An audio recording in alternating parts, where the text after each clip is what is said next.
ખાસ તો દ્વારિકા. દ્વારકા જવાનું તો છેટું સાંભળજો. સ્કંદ પુરાણના પ્રભાસ ખંડની અંદર વર્ણન છે. દ્વારકાની યાત્રાનો વિચાર આવે ખાલી માણસને, જે મનુષ્ય દ્વારકા જવાનો વિચાર કરે એ જ સમયે એના પિતૃઓને નરકમાંથી મુક્તિ મળી જાય.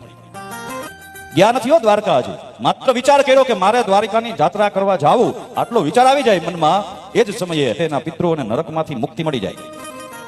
મનુષ્ય પોતાના ઘરથી દ્વારિકા સુધી હાલીને જેટલા ડગલા ભરે, તમારા ઘરમાંથી નીકળીને ઉઘાડા પગે હાલીને નીકળો તમે અહીંથી, અને દ્વારકા સુધીમાં જેટલા ડગલા તમે હાલો ને, ડગલે ડગલે અશ્વમેધ યજ્ઞ કરવાનું ફળ મળે. એક એક ડગલે અશ્વમેધ યજ્ઞનું ફળ મળે. આપણે વર્ષે 2 વર્ષે 5 વર્ષે એક યજ્ઞ માંડ કરતા હોય, એ નાનો ગોરબાપા કે નાને પાયે કરવું. અશ્વમેધ યજ્ઞ તો બહુ મોટો. ડગલે ડગલે અશ્વમેધ યજ્ઞનું ફળ મળે, એક એક ડગલે. જે માણસ બીજાને દ્વારકા જવાની પ્રેરણા આપે કે ભાઈ હું તો જઈ આવ્યો, યાત્રા કરી આવ્યો, હવે તું એ જઈ આવ, કોઈ ન ગયું હોય એને તમે પ્રેરણા આપો, ભાઈ તું દ્વારકાની યાત્રા કરી આવ. બીજાને પ્રોત્સાહિત કરે દ્વારકા જવા માટે. કોઈને જવું હોય, એની પાસે વાહનની સગવડ ન હોય અને એમ કે અલે મારું આ સ્કૂટર કે મારું આ ગાડી તું લેતો જા, એનું શું ફળ છે?